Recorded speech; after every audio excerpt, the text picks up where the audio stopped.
While performing White Christmas for World War II soldiers, Bing Crosby choked back tears. Many of those soldiers were killed a few days later. During the war, the holiday song became an anthem for soldiers serving overseas. For soldiers fighting in World War II, Bing Crosby's performance of White Christmas became especially poignant, resulting in one of the most difficult performances of Bing's life. In a 2016 interview with the Spokesman Review, Howard, Bing's nephew, talked candidly about the song and his uncle. Born in Tacoma, Washington, Bing grew up in Spokane before passing away in 1977 at the age of 74. The house where he grew up is now a museum on the Gonzaga University campus. Bing initially performed White Christmas in 1942 at the Holiday Inn, which had Irving Berlin's music. Following its August debut, White Christmas gained popularity as the fall approached the holiday season.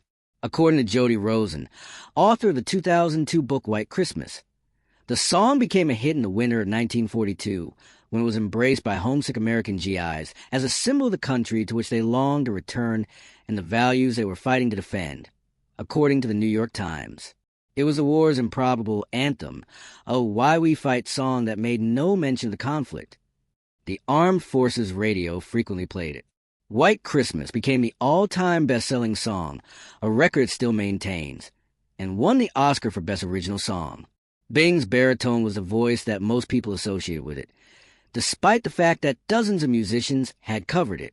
Bing sang live for soldiers serving in Europe throughout the conflict. I once asked Uncle Bing about the most difficult thing he ever had to do during his entertainment career. Howard said to the Spokesman Review he didn't need to consider it. He claimed to have performed with Bob Hope and the Andrews Sisters in a USO concert in December 1944. In northern France, they performed outdoors. Naturally, White Christmas was performed. He had to stand there and sing White Christmas with 100,000 GIs in tears at the end of the show without breaking down himself, Howard remarked. Obviously, many of those boys lost their lives in the Battle of the Bulge a few days later. The Nazis launched a surprise attack to start the Battle of the Bulge, which lasted from December 16, 1944, to January 25, 1945.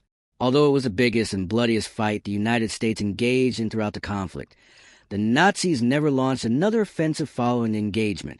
In the 1954 movie White Christmas, which also featured Danny Kaye, Rosemary Clooney, and Vera Ellen, Crosby sang White Christmas once more. The movie's premise depicts Crosby and Kaye as two former soldiers who have a traveling show and perform it, in part, to commemorate their old general, which may be fitting given the song's connection to World War II. They finally celebrate the white New England Christmas that they had long yearned for. In 1953, the New York Times described the song White Christmas as a national institution.